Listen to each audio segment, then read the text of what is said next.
Welcome to Dreamed It, Then Real Lifed It, the podcast where we dive deep into the journey from vision to reality. I'm Kelly Jackson, your guide on this path of self-discovery, transformation, and intentional living. Here, we explore everything from mindset shifts and personal growth to spiritual alignment and entrepreneurship, sharing insights, stories, and actionable wisdom to help you live a life in harmony with your dreams. Every episode will dig into what it means to not only dream big, but to actually consciously create the life you envision. Let's turn your dreams into real life.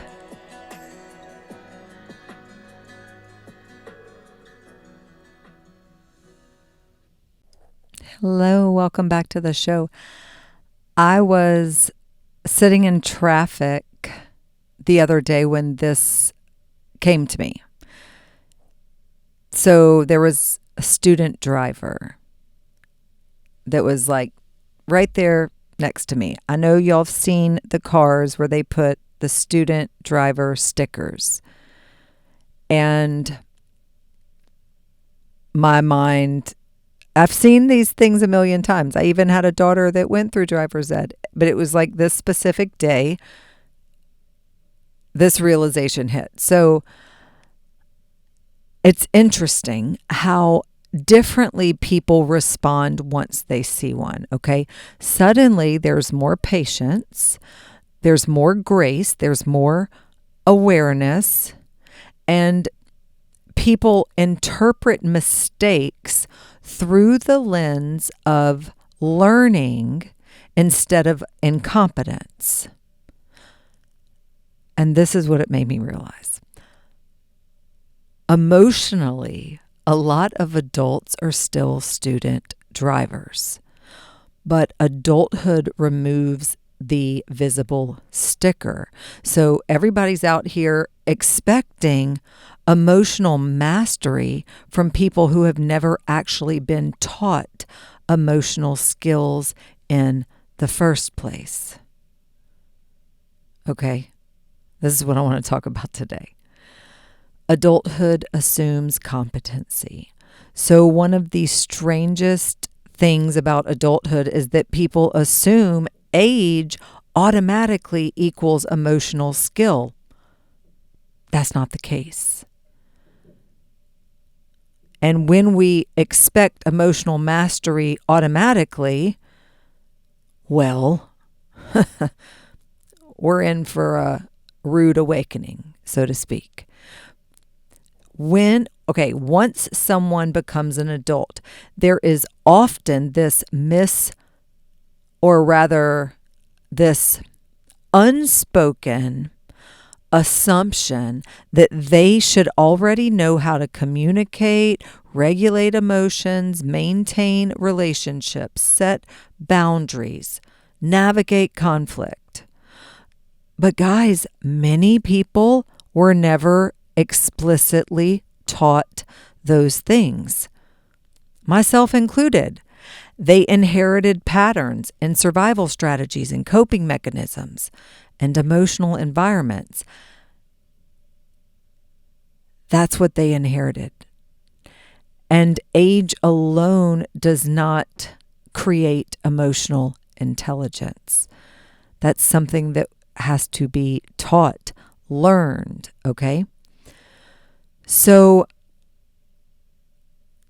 we cannot expect emotional mastery automatically simply because someone is an adult. Most emotional learning is informal. There are very few people who were sat down and taught how to self-soothe, how to apologize well, how to communicate cleanly, how to tolerate discomfort, how to repair conflict. Okay, most people learned by observation, imitation, trauma, avoidance, survival. which means that most adults are operating from unpracticed emotional templates. Okay?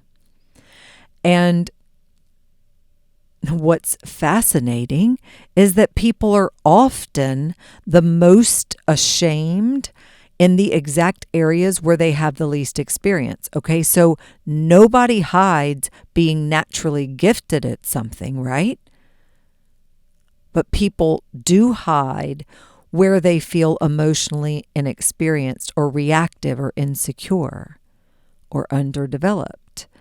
And shame thrives in the places that learning is still occurring. And we talked about this last week, that shame is the lowest vibrational frequency there is. We've got to stop living with shame. So shame off me. But what I'm saying is this, is that people tend to shame themselves, but we also tend to shame people where they are least skilled. And just like we don't want to live with shame, so we don't want to be self-shaming, we don't want to be in the practice of shaming others either, especially now that we're having this talk and we're understanding all of this, that we weren't all taught this. We weren't taught this growing up. And so we can learn it now. Even if we weren't taught it growing up, we can learn it now. But we are still learning. That's the whole point of this episode. So let's keep going. We sometimes talk about emotional regulation and boundaries as though people either have it or they don't. But these are capacities, okay? And they are developed through awareness and repetition and practice. So you don't just magically wake up one day knowing how to co-regulate during conflict, especially if that was never modeled to you, okay? Emotional maturity is built. It is not downloaded. It is something that we are going to consciously build. Especially, again, if this was not something that was modeled to you growing up, that you weren't one of the people who were sat down and specifically taught these things. And if you weren't, that's okay. It's not anything to feel shame over, but it's just not something that everybody automatically has. So that's why we're talking about this. Some adults are literally functioning in survival mode still. And there can be a person who is highly competent professionally, and they are still emotionally dysregulated internally. And they may know how to run meetings and pay bills and manage logistics and all of the things while simultaneously struggling deeply with like abandonment wounds or people pleasing or emotional avoidance or their nervous system being reactive. Okay? So functional and emotionally integrated are not the same thing. There are some adults who are functioning from survival mode, okay? And look, you may be one of them. You may know one of them. We have to have this conversation. And there are many people who have learned how to appear composed, okay, long before they actually learned how to feel safe internally. So they're projecting the illusion, the appearance of, I'm composed, I'm cool, calm, collective, I've got it all together. And that's like maybe even long before, or maybe they still even haven't truly learned how to feel safe. Their nervous system feels safe. And so adulthood really becomes performance. It becomes this performance of appearing calm, appearing successful, appearing unbothered, while internally they are overwhelmed and anxious and dysregulated, disconnected. Okay? And that emotional masking has just become normalized. And I hope that you're not doing that, because adulthood can sometimes feel like it is rewarding that performance over your healing. And speaking of healing, guys, do not get stuck in the healing loop. You don't have to be healing for like 4 or 5 years, 6 years, 7 years, 8 years, 9 years, 10 years, 20 years, and you're still healing. You can just, healing is not a place where you stay forever. Be mindful of that, not to get stuck in where your identity is healing. So going back to this whole student driver metaphor, this is why the student driver metaphor feels so powerful to me, okay? Because the sticker changes the interpretation. So the moment that you see student driver, you stop interpreting every imperfect maneuver personally, okay? You don't immediately think, well, that person's an idiot. You're like, oh, well, they're learning. And that shift in interpretation changes your nervous system response immediately, okay? Because the context changes compassion. So people extend more grace when they have context. If someone is learning something new, the mistakes are going to feel understandable. They're not going to feel offensive. And when you see this sticker and you have this context, you give them more space. You're going to, the way you approach, the way you exist in the same space as them is going to be a little different because you have this knowledge. And look, guys, relationships change dramatically when we stop interpreting every imperfect behavior as intentional harm, okay? Context softens personalization. And so it happens with the cars, and think about how it would happen with us. A student driver does not learn by reading only. They don't only learn by going to that driver's ed class. They learn by actually being on the road. They've got to make the mistakes. They have to have the mistakes corrected. And they're building confidence and they're gaining awareness. Well, emotional growth works similarly. You do not become emotionally skilled without real relational experiences. And learning can still create impact, okay? Compassion does not mean anything goes. So we see the student driver sticker and we have a little more compassion because we're like, oh, this is a new driver. They are learning. So we have more compassion. That does not mean anything goes, because a student driver can still cause harm if they are reckless or irresponsible. And similarly, someone who is being emotionally inexperienced does not erase their accountability, okay? We can understand someone's limitations and hold standards, okay? Those things can coexist. Same with the driver. We can understand that you're new and you're learning, and we can still expect you to obey the rules of the road, okay? So everyone is learning somewhere. A person may be highly evolved in one area and deeply inexperienced in another. There's no shame in that. Someone may communicate beautifully professionally and they're struggling romantically.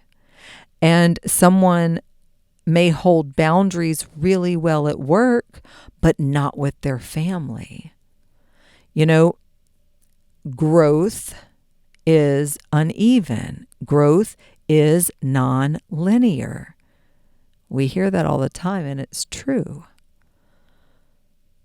So one of the difficult things about adulthood is that nobody can visibly see where another person is still learning, okay? There is no sign that says currently learning emotional regulation, still practicing secure attachment, working on self-worth. We don't have the student driver bumper stickers that are letting people know what areas we're still learning in. So people often judge harshly instead of recognizing progress. And nobody likes to be judged. And some people do judge. I invite you to, if you know you don't like the way that it feels, don't do it to other people. And also, the less you judge others, the less you feel judged. Like really and truly, that's something I've experienced in my own life. I would say I was pretty judgmental, like incredibly judgmental 10 plus years ago. And I also felt very insecure in many ways, always felt judged. I was also judging other people. The shift that I've experienced in my life is when I quit judging other people and truly accept people for who they are, where they are, I quit feeling judged myself. And so those things go hand in hand. Now, I want to talk about compassion without enabling, because I believe this conversation becomes dangerous if compassion turns into excuse making, and that's not what we want to do. Okay, we're going to understanding behavior is not the same thing as excusing behavior. So you can understand why someone behaves a certain way without permitting that harmful behavior indefinitely, okay? Compassion and boundaries are not opposites. And emotional maturity includes both empathy and discernment. So sometimes loving someone includes creating distance. And grace does not remove accountability. So a student driver still has to obey traffic laws. Similarly, emotionally learning adults are still responsible for their actions and apologies and repair work and willingness to grow. So being wounded does not exempt somebody from responsibility. Awareness should increase accountability, not eliminate it. And some people do weaponize healing language. One of the modern problems is people using psychological language to avoid accountability, like, oh, well, that's just my trauma, or I'm triggered, or well, that's how I am. Well, guys, growth requires ownership, okay? Healing is not an identity people hide behind forever. I said that earlier. It is a process that should gradually increase responsibility and awareness. We are not going to, our new identity isn't, I'm healing. Oh, I've been healing for 8 years. I've been healing for 12 years. When you understand that someone is still learning, your delivery often softens. And you may communicate more clearly and become less reactive and even stop personalizing everything. And compassion can really regulate relationships without requiring self-abandonment. So once again, softness and strength can coexist. And guys, boundaries are compassionate too, okay? Boundaries are not punishment. Boundaries create clarity and safety and structure. And in many cases, boundaries actually support growth because they interrupt those dysfunctional patterns. And sometimes accountability is one of the most compassionate things possible. We dive deep into boundaries in Self-Love Uni. I will put more about it in the show notes down below. If you're not familiar with Self-Love Uni, check it out, read about it. Would love to have you inside. You can join anytime. And maybe you have heard me talk about it before and you're curious. So check out that link in below and you can read more about it. But we go deep into boundaries because they're so important. And I also talked just now about patterns. There is an awesome episode on patterns, and I encourage you to check that out as well. Patterns is in the name. I don't know the episode number off the top of my head, but check it out. Look for patterns. Now, guys, what if we were more honest about where we're learning? I believe there would be so much less shame if people felt safer admitting where they are still learning. The moment someone says, okay, I'm still learning this, something softens internally. And part of that is because shame thrives in secrecy and perfectionism. And so honest acknowledgement is going to create room for growth. And that vulnerability kind of interrupts the performance. People understand that driving requires lessons, mistakes, practice, but emotionally, many people expect themselves to instantly know how to navigate grief or relationships, communication, boundaries, conflict, nervous system regulation, all the things. Well, guess what? Emotional fluency also requires repetition and experience. So awareness itself is growth, okay? Recognizing a pattern is already movement. Someone noticing, I shut down during conflict. I'm a people pleaser. I avoid vulnerability. Okay, when you notice that, that's not failure. That awareness is actually the beginning of emotional integration. And consciousness changes behavior over time. So learning emotionally can feel awkward and clumsy and unfamiliar. Secure communication may initially feel unnatural to someone who is used to chaos. And boundaries may feel selfish to someone who's conditioned in self-abandon. Growth often feels uncomfortable before it feels natural. And knowing that will help you get through the discomfort, okay? Because you know it's on the other side. And the beautiful thing about emotional skills being learnable is that change remains possible. A person is not permanently trapped in their current patterns. You are not permanently trapped in your current patterns. And with awareness and repetition and support, nervous system work, plenty of nervous system work, and honesty, people will genuinely evolve. People can evolve. And they do.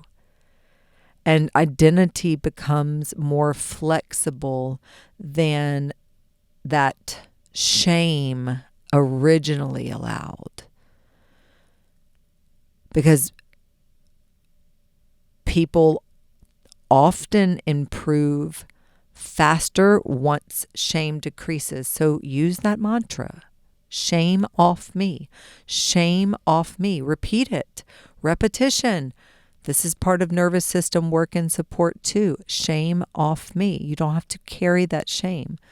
Guys, constant self-attack tends to reinforce dysregulation rather than heal it. Okay, so compassion is going to be what creates enough nervous system safety for learning to occur.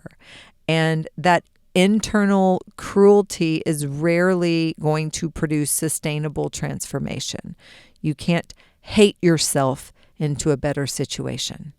Okay, but you can love yourself into a better one, a more aligned one that feels better.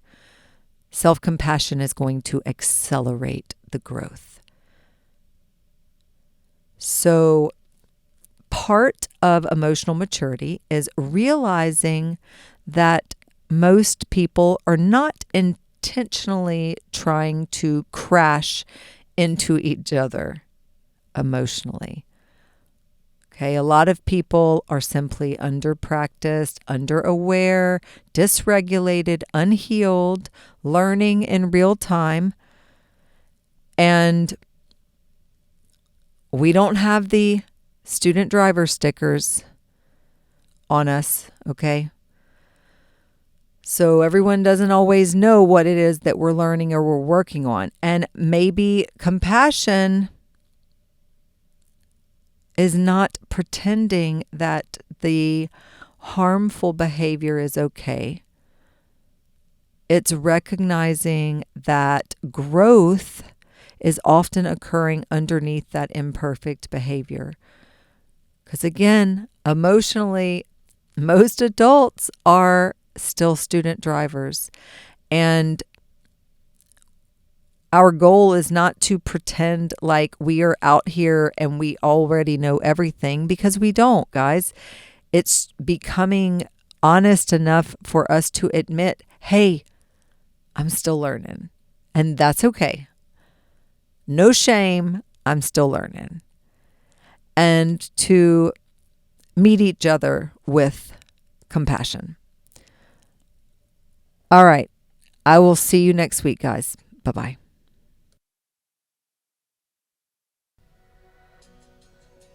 Thank you for tuning in to Dreamed It, Then Real Lifed It. I hope today's episode sparked something powerful within you.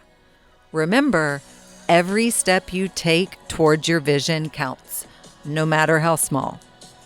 If you enjoyed today's conversation, please take a second to hit that subscribe button or leave a review. That would be amazing.